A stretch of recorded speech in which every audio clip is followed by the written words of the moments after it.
The Aggies, the Jazz, the high schools. If it's the sport you care about, we're talking about it. The Full Court Press on Sports Talk Radio, 106.9 FM, 1390 AM. The Fan.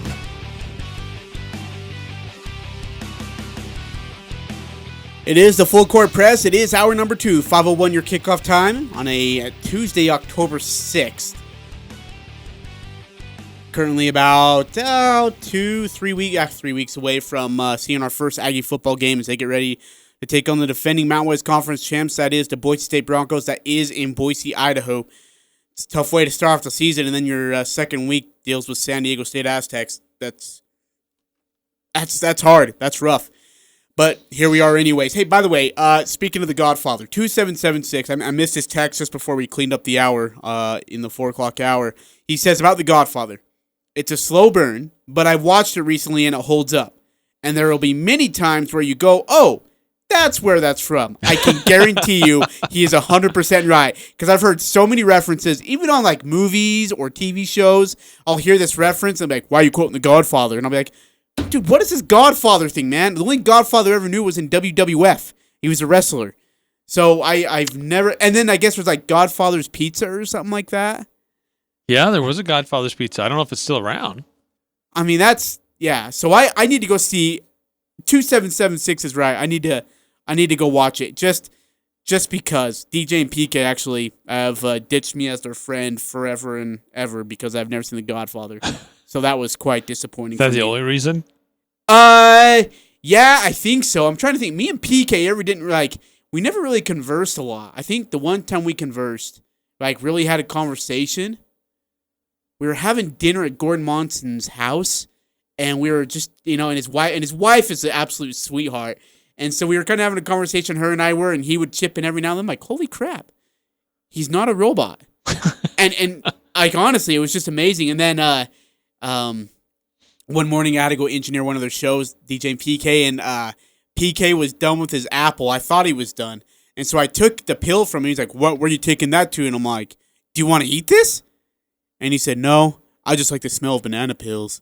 I don't know if he was being fake about it or what, but he was straight-faced. It was 6:30 in the morning, and I didn't have time to deal with his crap. So I just left it right there and didn't even touch it. But PK's the best. I miss that guy dearly. But anyways, yeah, I need to go see The Godfather. Thank you, 2776, for making sure that I knew what I was getting myself into. I'm excited to go see that now. Eric, NBA Finals, Game 4, Heat, Lakers, 2-1 series right now. Tonight's game starts at 7 o'clock Mountain Time. Lakers are favored by 7 on the dot. Jimmy Butler in Game 3 just has himself a night. Miami beats Los Angeles 115-104.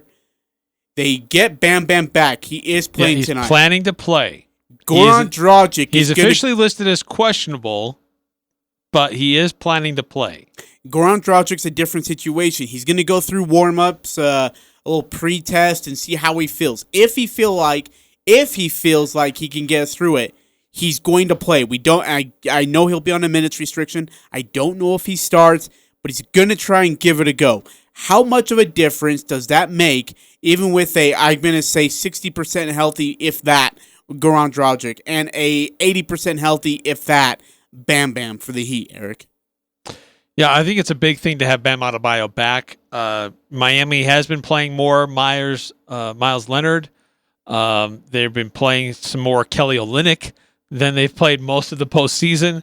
But really, it paid off in a big way in Game 3. Can that continue to pay off in Game 4? I think that Bam Adebayo needs to be a part of Miami's rotation if they want a chance to win this series, just because of all the things he does offensively and defensively, just to give them some more weapons and more options. So if he is able to go, I think that's a big thing. I wonder, though, how much that might mess with the magic that worked in Game 3. But Jimmy Butler can't do that every game. He's not that type of player. So he's going to need, that team's going to need other guys to step up, and Bam's going to be a nice addition to that Miami Heat squad to help them. As you mentioned, Butler ends up getting his first career playoff triple-double with 40, 13, and 11. And, I don't think he can get a triple-double. I think he's honestly, he has the ability to score like that when he wants to. But like if Bam Bam and Dragic were not playing, then of course all eyes would be on Butler in regard to the Lakers defense. With Bam Bam on the court, it gives him a chance to spread the court a little bit more. Maybe Tyler Hero can catch free a few more times. He's been, as you mentioned the other day, so well guarded by the Lakers. I mean, they're not letting him hide behind a screen, hide behind a pick, or hide behind in the corner. They're keeping really good eyes on him thus far. I've been actually really impressed with it. Again, Bam Bam being on the court, like you said, really does help. For the Lakers, Eric, they got to improve the turnover situation. It wasn't great in Game 1. They got away with it in Game 2, but Game 3, it really bit them in the butt. They had one more than they had total in Game 2, just in the first quarter of Game 3. So again, turnovers have been an issue. Danny Green's been a big problem with that. Rondo has been okay. He's had his moments. But really, it's got to be the perimeter guys got to take care of the ball better, including LeBron James. Yeah, he had 8 or 9 turnovers alone. And really, just the foul trouble with Anthony Davis. How aggressive is he going to be, especially when it comes down to the stretch, because he shied away from opportunities late in the game. And that's they're not going to win this championship if he's going to shy away. If he plays like has played in a couple other games, in games 1 and 2, or how we played against Denver, they'll be fine. But if he gets in foul trouble again and shies away and doesn't force the issue, because he's talented enough that he can force the issue and it still works in his favor. But if he's going to be in foul trouble and wilt, then it's going to be hard for LA to stay in it. The Lakers have not lost back-to-back postseason games yet in the bubble thus far, but this Heat team can catch, no pun intended, fire really, really quickly, especially with their shooting. It takes one guy and the rest of the team falls in line. With the help of Bam Bam being on the court, with the help of a calm point guard, experienced point guard like Dragic being on the floor, you expect to see a lot of confidence and expect an early punch from the Miami Heat coming out of the gates here in Game 3. The question is how long can the Heat hold on? Because Eric, that offensively the Lakers aren't going to be held down like they were in Game 3. It's going to come back. They're going to catch rhythm. And if they can, if the Heat can withstand that punch, which they're going to get, the heavy maker from them, boy, this series could be tied up going into Thursday night. Well, and will the Lakers do to Miami what Miami was able to do to them in Game 3? Will they force the issue? Will they attack Miami, try to get them into foul trouble, try to force them to make some tough shots, tough decisions, I should say, when the Lakers are attacking the rim, attacking the basket, because they have the height, they have the size to be able to do that, but there has been some inconsistencies with the shooters for Los Angeles. Kyle Kuzma has had some games lately where he's played pretty well, but he's been inconsistent. So tonight, I think it's all about what does Anthony Davis look like? What kind of player is he going to be? And does he start off strong and then fade in the second half? Or does he is able to sustain really great play throughout the game? That's always kind of been his knock. And I think LeBron has really molded him and got after him in a positive way to keep that intensity for the full time that he's in the game. But there have been a few instances here in the postseason where Davis has started strong, but then has faded. And so will LeBron James let him get away with that tonight? And then what will the role players for Miami do? Now, Kelly Olynyk's been great off the bench. Tyler Hero, Duncan, Robinson, Kendrick Nunn. I mean, who's these other role players who we haven't really seen a lot of, getting some expanded minutes and expanded opportunities as this Miami team is trying to find the right collection of guys to compete. So there's been, we saw a couple different guys that have played really well. Can that be sustained, or were those just one-off nights for these guys? All right, give me 3 keys for the Lakers. I'll give you 3 keys for the Heat. Actually, no, give me 3 keys, and you can either split between Lakers and Heat, and then give me a prediction for tonight's game. Well, I think for the Lakers, the key is, and has been most of the time for this for their success, is how well they rebound. How well do they control the boards. Second chance opportunities for themselves, taking those away for their opponents. They have the size to be able to do it. Will they be able to do that in Game 4? In Game 3, it was they still out-rebounded the Heat, 43-37, but it was the offensive rebounds that really stood out to me. They had 11 offensive rebounds. And if they can do a better job of snagging those and giving themselves more possessions, more opportunities, that'll be a big key for them. And for me, the Heat have got to find a way to get Tyler Hero going. Once he gets going, it becomes a very hard team to stop because, like I said, everyone gets that space that they need. Tyler Hero needs that space. Even if Bam Bam's going to play limited minutes tonight, he's got to be effective and productive. If you go out there and lay an egg and be flat, it was just no worth having you out there in the first place. And then third, they got to continue to find a way. Like you said, they got to find a way to keep Anthony Davis down. Limit everything he does. Limit touches, limit points. Put him into foul trouble if you can. Whatever you can do to keep this guy quiet is going to really help you because if he gets quiet emotionally and mentally, it almost seems like he checks out. And he just says, it's just not my night. I'll be ready for the next game. And that's the last thing that LeBron James needs. And then the key for the Lakers, don't leave the court with 10 seconds left. Stay on the court. Play a full all the way through game. Yeah. I think another key for Los Angeles would be guard play. Contavious Caldwell-Pope, only 5 points. Danny Green, only 2 points. Rajon Rondo, only 4 points. So that guard play has to be much better for LA to be in this one. Miami with Goran Dragic out, they didn't really have a true point guard. So it's a team-initiated offense. Everybody's helping each other. The ball's slinging around. So they can have a bit of a size advantage there that they're trying to take in their advantage. So I think guard play could be another interesting key in this one tonight. What's your prediction? I think that I think that with Bam Adebayo coming back, that'll help Miami. But in the end, I think it'll be LA with a big chip on their shoulder. They don't want to get this series evened up. I think LeBron and Anthony Davis especially are going to come out angry and motivated. And so I think it'll be LA, but I think it'll be close. I think it'll be Los Angeles by 5. So the under then of 7. All right, yeah, I'm with you. I actually think that the Lakers do beat the Heat, but I think it's a back and forth game. And in the end, I think free throws do matter. And I like the Lakers. I like them by 6. Again, the refs just need to stay the heck out of the way. I think that's a big thing for me as well. Let the players decide the game, not the referees.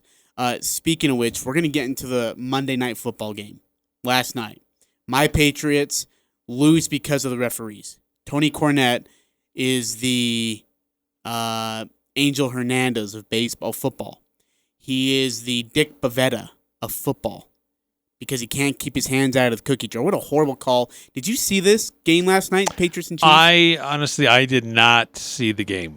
One of the greatest. So I can't really comment on it. One of the greatest coaching performances done by Bill Belichick. They start Brian Hoyer, and then Brian Hoyer just flat out sucks. In so much, Eric, with no timeouts left, he holds on to the ball for 3 more seconds than he needed to, takes a sack, looks to the ref to call a timeout, realizes he doesn't have a timeout, they have to eat the clock, and they don't get any points out of it. Their defense is phenomenal all night long. That was the end of the first half? Yep. Then they put I heard there was a lot of controversy with it was some of Hoyer's decision-making. And then they put Jarrett Stidham in. The rookie ends up playing pretty well. You throw a kid who hasn't been even dressing for the first 3 weeks and say, hey, you're going to play right now against City Chiefs in Arrowhead Stadium. Go get him. He was all right. He didn't make there's a couple reads that he probably shouldn't have made. Out of the 2 picks, one of them went right through Julian Edelman's hands, and Butterfingers couldn't catch it because it wasn't thrown from his BFFL Tom Brady, so he didn't try. But again, the Patriots with Cam Newton would have beat the Chiefs. That's how big of a difference Cam Newton makes. I thought Patrick Mahomes was mediocre. I don't know if I'd say that. On, it would have made it more interesting. No, the defense was great last night. It was 6-3 in the third quarter. You're telling me Cam Newton couldn't score more than 3 points and he would actually recognize the clock situation going into the half? Score at the halftime or even at the end of the third quarter isn't as important as the final score. And this Chiefs team but it is because has a history of rallying back. Oh, come on. Just because they beat Billy O'Brien and the Texans in a playoff game because Billy O'Brien screwed them over. That's not the only team they came back and beat. That doesn't matter. It's not the only team. Okay. They have a history of coming back and pouring it on in the second half. Really? So, okay, Billy O'Brien and the Texans. Who else do you got? What, the Niners and and Jimmy Garoppolo? Kyle Shanahan was really bad in the Super Bowl. He got conservative when he didn't need to. He made bad decision making. So again, that's more blame on the Niners than it is credit to the Chiefs. Right. Let's blame the opponents and not give credit to Kansas City. You do on this situation. Cam Newton at the end of the half would have got points out of that drive. He would have realized the situation, and he would have got points. So you're looking at a 6-6 game going into the second half. Cam Newton's a better quarterback by far and away, as we found out last night. They beat the Chiefs. And again, this is just one of those things where, and look, the Seahawks were better than the Patriots. Absolutely better. This one, the Patriots were better than the Chiefs, but their starting quarterbacks and bad reffing allowed this game to go to Kansas City. And that's extremely unfortunate. Other than that, the Packers and Falcons last night was an absolute doozy of a football game. Aaron Rodgers has just been on fire, though. Dude, we need to give him credit for how he has started this year. All the talk about, is there a target on his back? This franchise didn't do enough to get talent around him in the draft. They had opportunities to get better. Instead, they drafted for the future. But this guy's out there slinging the ball around, and he looks like he's having fun. Mm-hmm. I mean, he's making these guys who not very many people remember or even have heard of and looking like these are really great wide receivers. Even when Devontae Adams started out really strong, now he's hurt. One of the top running backs in this young season was out. Yeah. Doesn't matter. They still find ways to move the ball around and score touchdowns. Do you think, I know this sounds a little bit odd, but all the talk, like you mentioned, before the season started, of Jordan Love being that draft, they're waiting to kind of wade Aaron out of the picture in Green Bay and allow Jordan Love to step in. All that talk fired him up where he's like, well, I'm going to go show you now. We're going to throw the ball a bunch of times. We're going to put up a bunch of points on the board, and you're going to look at me and say it's because of him. Do you feel like that might be the case here in Lambeau? I think there's a little bit of that. I think that just more time with he and Matt LaFleur being on the same page. And they were a good team last year, and some people speculated that might be just a one-off, and as people start to realize who Matt LaFleur is, what kind of coach he is, how he calls the game, they'll start to figure him out a little bit, but they seem to have a really good connection, and Aaron Rodgers looks like he's having fun. Yeah, absolutely. That's definitely And I think true. that's the big thing. Yeah. It's interesting. People are kind of wondering, hey, is it Mike McCarthy or is it Aaron Rodgers with the issues? Well, Mike McCarthy right now can't buy a break in Dallas, and he's already on the hot seat early in the season. Meanwhile, Aaron Rodgers is looking like MVP Aaron Rodgers, and that is just scary for the rest of the NFC. 2776 texted in, Chiefs aren't great at comebacks, he asked. Is this Bad Take Wednesday? Bad Take Wednesday's tomorrow. Eric's got plenty of them. It'll also be what went wrong Wednesday, and we'll get to what went wrong, a moment, a play, a game, whatever it is. Bad Take Wednesday, what went wrong Wednesday, all coming up tomorrow. Can't wait to get to that. Meanwhile, coming up here in our next segment, Mr. John Hartwell was on our show yesterday, had a lot of great things to point out. We're going to kind of recap some of our highlights and things that he pointed out, and then we'll get to some news. Yep. We'll get to our stat and player that blew our mind later in the hour and recap what's going on in the MLB playoffs in baseball. It's all coming up on the Full Court Press on the Fan. The Logan Gift Show is now accepting applications for the 2020 show. This year's gift show is November 6th and 7th at the Riverwoods Conference Center. We would love to have your creative, unique, festive, and one-of-a-kind gift ideas. It's all about fun, style, and quality. Amazing food, demonstrations, ideas, and your business will help deliver a gift show to remember. Visit with thousands of people looking for gift ideas and fun holiday cheer. Go to LoganGiftShow.com. That's LoganGiftShow.com for details or call 752-1390 for more information. Sponsored by the Cache Valley Media Group. Old McDarrell has a farm, an appliance farm. This is Jay from Daryl's Appliance. Why buy from Daryl's? Lowest price guarantee. With our new digital price tags, which are updated daily, we check the internet to make sure we're the lowest price available. Test us. We dare you. Nobody's prices are lower. Daryl's West on Airport Road, open until 6 p.m. on weekdays, 5 on Saturday. See Daryl's Appliance in beautiful downtown Benson. Well, I was driving across town when my car got down, started lurching and trying to die. Well, luckily there was a shop, and when it struggled to a stop, a nice fella met me right outside.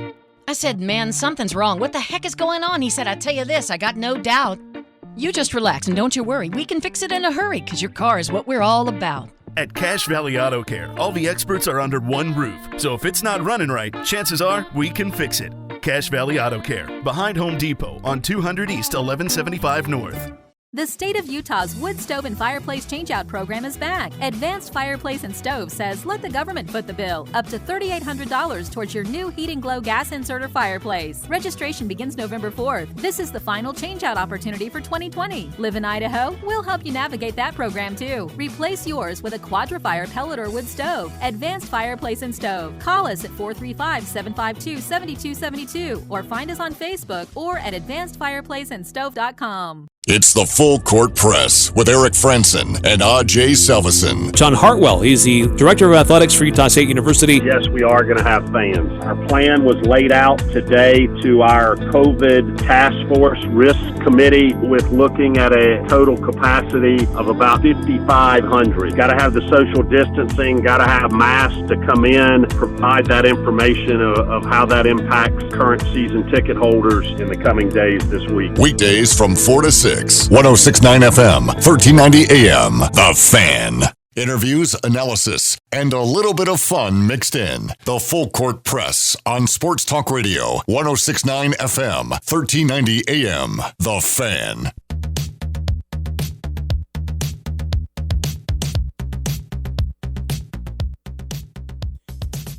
5:23 your time here on the Full Court Press on Tuesday, October 6th. Eric Frandsen and Ajay Salvesen. Thanks for joining us on 106.9 FM, 1390 AM, and 1069thefan.com. Speaking of which, that 1069thefan.com website also has the latest, or I guess yesterday's interview with Mr. John Hartwell, the athletics director for Utah State University, in the middle of a pandemic. And getting ready for football season. We hit with Mr. Hartwell on several topics. Of course, as you heard about the fans, you heard about a little bit about football scheduling. You heard about basketball, so on and so forth. And so we want to recap some of the highlights that Eric and I had. And I got a chance to re-listen to it this morning because when you're in the middle of an interview, you're not really you were listening, but you don't catch everything that's being said. Sometimes there's just missed bites that you might have skipped over or whatever.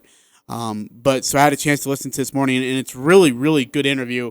Appreciate everybody promoting the interview as well, tweeting it out. It was not on KVNU. It was on 106.9 FM, 1390 AM. The Fan, for those people in Salt Lake City who might have... That's where the news broke. Just misunderstood. I mean, it's part of the family here, so it's okay that they give some credit. But I don't want someone going to KVNU and hearing Jay Swims.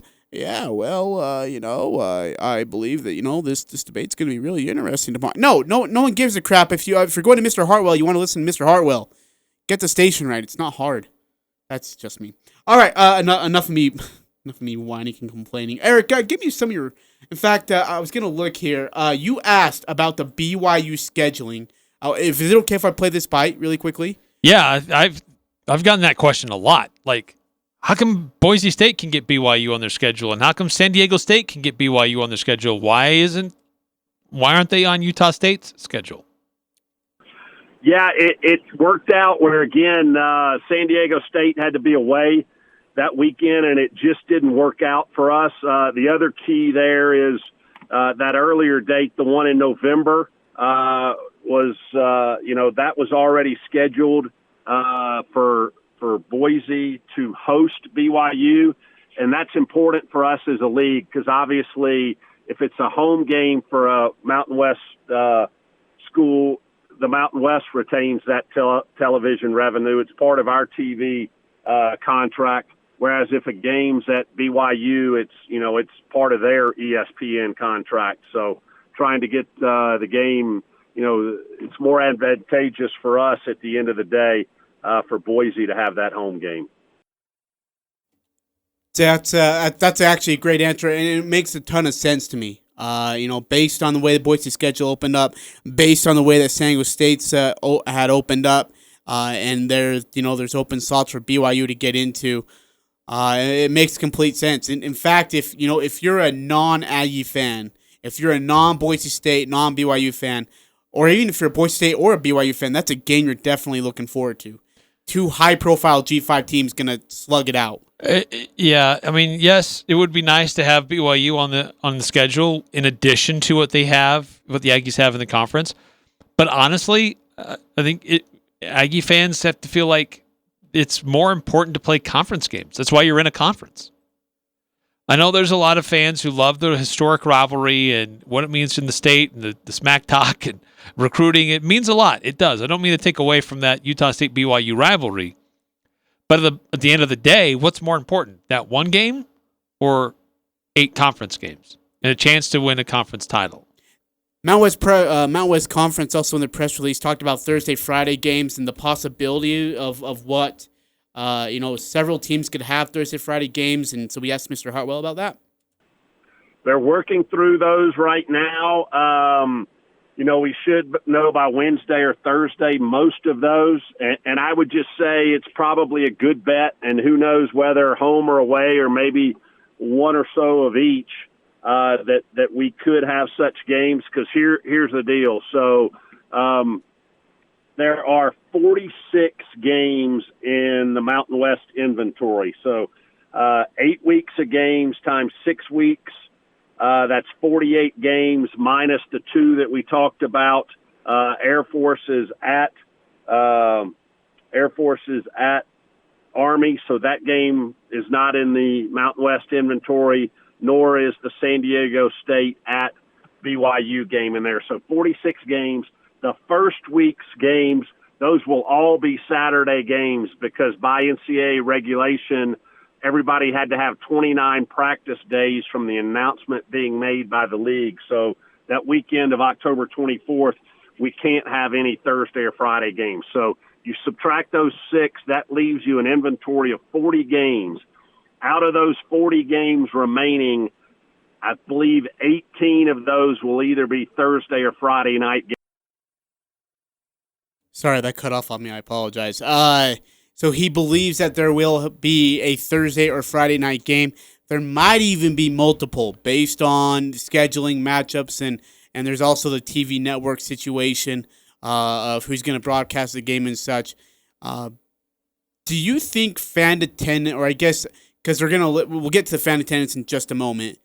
But do you think the interest of going to a game will change if it's on a Thursday or Friday instead of a Saturday, Eric? No. Okay.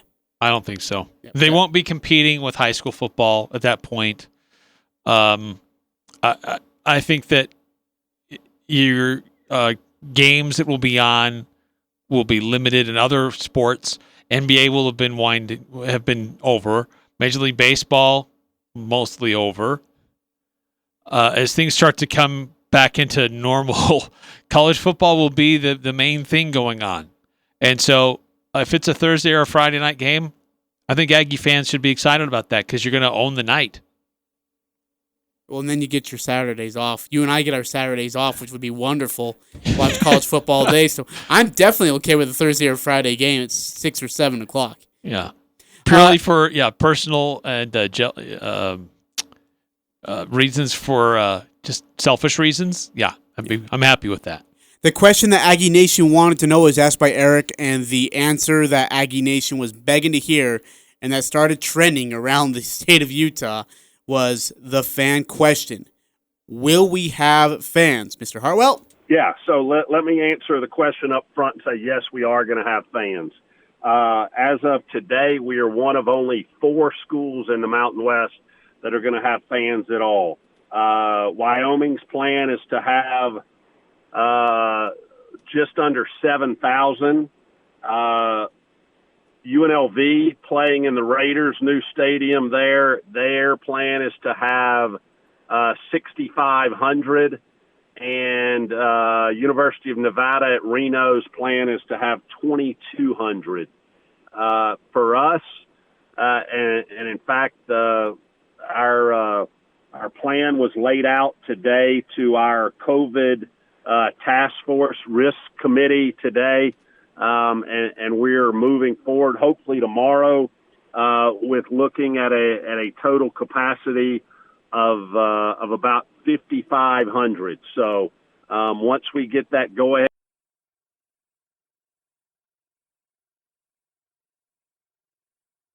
Once we get that go ahead, we kind of have that mapped out. And again, got to have the social distancing, got to have masks to come in. So as I know, we've got a lot of listeners out there. We will provide that information of how that impacts current season ticket holders here in the coming days this week. So again, 5,500 fans will be able to attend to a football game. The question was then later on asked about basketball. We'll get to that in just a little bit. And in regards of prioritizing what fans or how they're going to allow fans, season ticket holders, students, yada, yada, and so on and so forth to attend is still being discussed. The number of 5,500, surprising? Was that did you expect higher or lower going in with this whole fan announcement? Well, so the football stadium can seat, 25,000? Yeah. So I've said 20 and you looked at me weird. I've said 19, you looked at me weird, and so I don't know. You tell me. Last I heard it was 25,000. Okay, sounds good. So that's 20%-ish. And that's 20 to 25% seems to be a pretty common percentage because that gives enough space for people to spread out in an arena. That's about all you can do in an outdoor arena. So, great. In some years, that's what you get anyway in late November in a bad season. Let's hope, I'm not saying that's always the case, but they're going to be playing games in late November and early December. That's probably best you could ask for.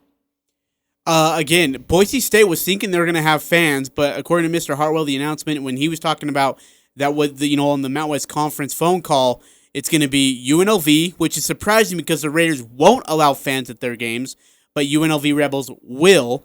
Wyoming and Nevada are the two others, or UNLV, Wyoming, and Nevada are the three others, along with Utah State. So Boise State won't. That is a big deal when you're going to Boise State playing on the Smurf turf. I honestly think there's an advantage of having no fans. Yeah, oh yeah, they're rabid. They're awesome. They really get are. Into it. Yeah, they're absolutely awesome. I think that's a huge advantage of not having the fans there at that game. I seriously do. If there's a slivering of hope that we can actually go there and beat Boise State, I think that's one of them. That they're going to have no fans. It's not a neutral field game because it's freaking blue. So I don't know. Yeah. But that's another argument for another day. But again, you don't have to worry about having cadence and signals and such. It's just you can hear them. You can hear each other from across the field. It'll be really nice for these Aggies when they're playing over in Boise. Just line up and see who's the better team. I'm absolutely okay with that, man. I'm thrilled by it. I think this is my basketball question. I'm going to make sure here, as we're going to listen to the next question right after the fans' question to see what question I had. Mr. Hartwell, how about the basketball schedule? Do we have any further information of when that could be released, and will we have any home games? And I get the same question of will we have fans at the Spectrum? Yeah, so good questions, Ajay. We again from the information we got on our Mountain West 80's call this afternoon should have both a men's and women's basketball schedule as it relates to the league schedule here before the end of the week. We do have some non-conference things we're trying to finalize. As I think you guys had mentioned, the NCAA moved back the starting date of competition about 15 days from November the 10th to November 25th. So there are some things that we are reshuffling in there. Amongst those on the men's side, was the ESPN hosted tournament in Myrtle Beach, which is now been pushed back in dates, and it's actually being totally redone. Looks like we will end up going to Orlando to play in a bubble there. ESPN is combining several of their events there, so still trying to work through the dates there. As you guys may have known, we were scheduled to have BYU at home on December 5th, St. Mary's at home on December 12th.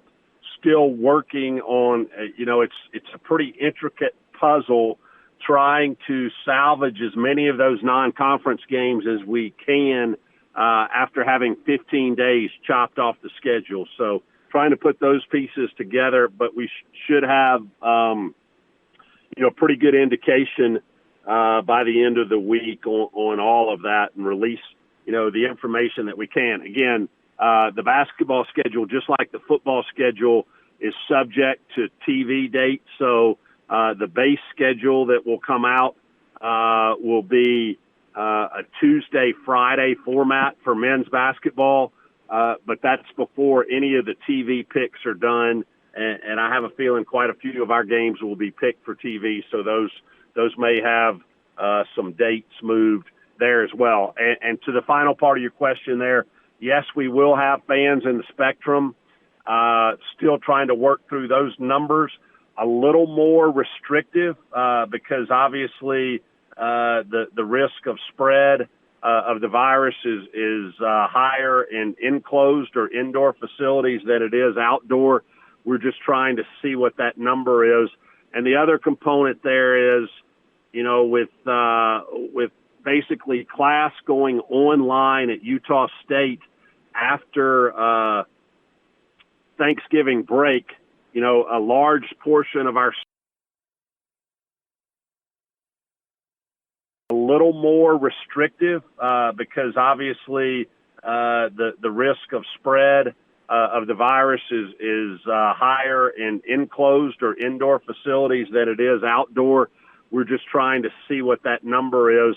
And the other component there is, with basically class going online at Utah State after Thanksgiving break, a large portion of our students won't be on campus from Friday, November, I think it's the 20th, somewhere in there, Friday, November 20th, all the way up until January 19th, which is the day after Martin Luther King Day. So you've got almost 2 months without students on campus, and so we're trying to figure out how we account for that to trying to let as many fans in as we can, as many of our season ticket holders as we can, but quite frankly, this is going to be an unusual year where we can't have 10,300 people in their capacity of the Spectrum, and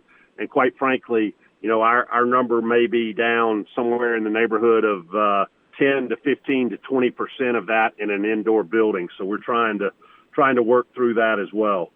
We apologize for the stoppages. That's the computer. It's not Mr. Hartwell. I promise you that. So we apologize again. 10% in the Spectrum. It's 1,000 fans. That's not very many. No, that's not.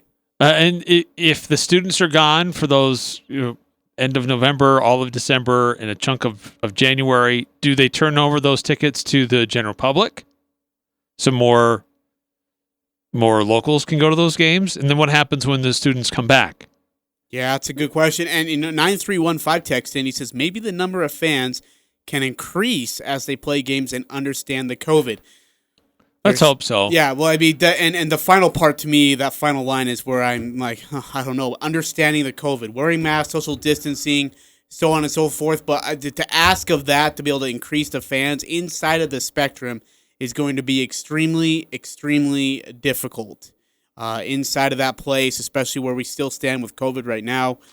It'd be hard to do. Football, I can understand. Basketball, I'm not so sure about. Yeah, football's the outdoor sport, just more air circulation, things like that. But with time between now and when basketball is in full swing in conference play, that's 5 months away. There's a chance that a vaccine's available and people are starting to get the vaccine. And maybe it's a different situation with testing. You don't have to stick the swab clear back into your brain to get the test. Oh man, I think there's a lot of things that are developing and happening, and hopefully there's a better understanding what this virus is and what it isn't, and how people can still be able to go out and attend these games. Speaking of testing, and I hope this question is the one I selected to have it play, I believe it was you who asked about the testing situation and such, and he gave a very, very good detailed answer on how testing's going and the amount of positives they had and so on and so forth.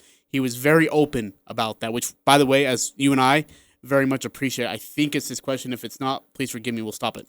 Yeah, no kidding. So right now Utah State seems to be in a good position where they can move in that direction.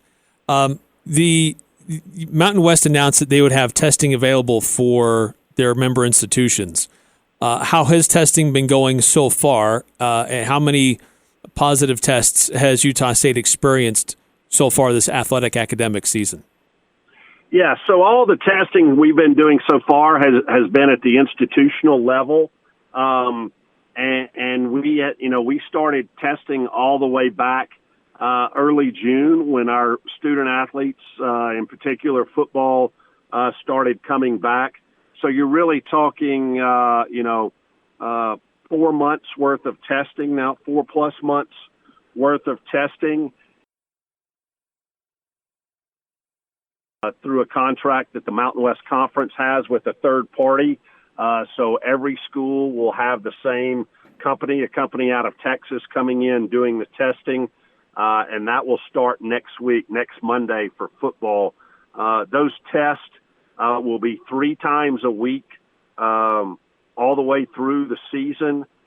We had hoped that those were going to be antigen tests right off the bat, but it looks like due to supply and due to the accuracy of the test for the first 2 weeks, those are going to be PCR tests, for our student athletes, and that's more than our student athletes. We will have kind of our inner bubble, if you will, people who have day-to-day contact with our football team. So, in addition to roughly 110 student athletes, you've got a coaching staff, you've got trainers, you've got managers, you've got all the video people, all of those people who have daily contact with our football program, which is about 165 to 170 individuals. So they will all be tested 3 times a week. Depending on the date of our game, if we have, on a typical Saturday game, there will be Friday tests. And, if there's a positive in those Friday tests, that individual or those individuals won't travel, won't make the trip for that game. So, again, unusual circumstances, different than we've ever experienced before, but a lot of positive movement. And, the thing is, if we were to have, 2 or 3 or 4 positives or guys who miss games, other schools are having those same things. So, we will just work through it. And again, the decision to play was not done to return to play. Was done after careful consideration of student athlete safety and welfare. And ultimately, that's going to be our number one priority. Yes, our kids and our coaching staff are excited to play games, but again, we're going to make sure that student athlete welfare and safety are taken care of first and foremost. with that, traveling for media and such is going to be a little bit different because they want to take care of those athletes, because they want to keep them away from any chance of putting them in a harmful situation of getting COVID. They're going to take extreme good care of them, and so things are going to be different, especially on the traveling end for a lot of people. But grateful that he was so open and honest about the testing situation. As you heard, 60 positive tests. That's all sports, including coaching staffs, which is very, very, very key. Yeah, it's not just football, other sports, other people involved. But they're doing their testing, and then it'll start ramping up with more as more of those tests become available from the Mountain West Conference. You can hear the rest of the interview on 1069thefan.com, or you can go to our podcast. Just type in Eric's name or my name or the Full Court Press, and you'll be able to find all of it. Subscribe. We greatly appreciate that. And again, you'll find interviews and shows galore. All of it found within there. And again, or you can go to 1069thefan.com. All right, got to take a break. Coming back, stat player. Will yours be a New England Patriots player, Eric? Or is it going to be a Cubs player in tribute for the Cubs choking to the Marlins? Neither of those. Neither of those. Oh, I'm close, though. I can feel it. Win a 65-inch 4K flat-screen TV from Lens Audio Video in the Preps Pick'em Contest, presented by The Logo Shop. Sign up to play at 1069thefan.com. Pick the weekly winners of each high school game, and you could win one of 11 weekly prizes and be entered to win the grand prize TV. Go to 1069thefan.com and you could win. It's the Preps Pick'em Contest on Sports Talk Radio, 1069 FM, 1390 AM. The Fan. Cache Valley Ear, Nose, and Throat. The premier ear, nose, and throat clinic in northern Utah is open inside the Cache Valley Hospital and the new location in Providence next to the Bank of Utah. Social distancing guidelines apply, and you can be assured each office is clean and safe. All services are now available at the Allergy Clinic, Hearing Clinic, and Ear, Nose, and Throat offices. Most insurance products, including Select Med, are accepted. Please call 753-7880 for telehealth conference calls. Stay safe from your health professionals at the Cache Valley Ear, Nose, and Throat Clinic. This is Ryan at My Mattress. I had a friend text me the other day saying how happy he is that he bought a new mattress last month. He, like the rest of us, are spending a lot more time at home. You may even be listening to this radio ad on your mattress at home, even if it is 2 o'clock in the afternoon. No judgment here. We're practicing all safe guidelines and we're open all day, every day but Sunday. The deals have never been better. More than ever, isn't it time to sleep exceptionally? Only at My Mattress by the South Walmart. You've been on the road for hours, covered 527 miles, listened to 3 podcasts, had 2 calls with your mom and 1 with your sister, and you're really hungry. And look at that. There's a McDonald's 1 mile up ahead meal. There's a meal for every moment at McDonald's.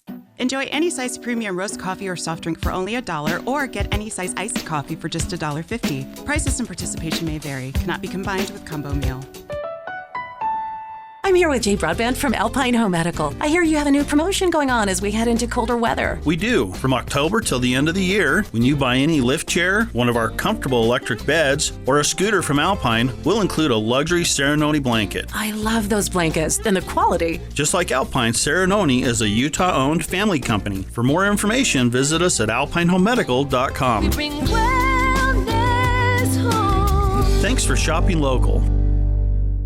Great Basin Graphics, like many other companies, are still making it possible for you to utilize their services while still taking the necessary precautions. Please visit greatbasingraphics.com or call 753-0295. Great Basin Graphics is happy to work with you via phone or email throughout the entire process, including the initial quote, art, and design and order approval. Curbside pickup, free delivery within 50 miles, or direct ship for additional cost are available. Great Basin Graphics loves working with you and wants to help move things forward during a difficult time. GreatBasinGraphics.com or call 753-0295. The Riverwoods Riverwoods Conference Center is accepting reservations for holiday parties and events, inviting you to experience an elegant holiday atmosphere with the Riverwoods Conference Center's beautiful new renovation and holiday decor. And with catering from Elements, your special occasion can include delicious entrees and decadent desserts that always deliver excellence.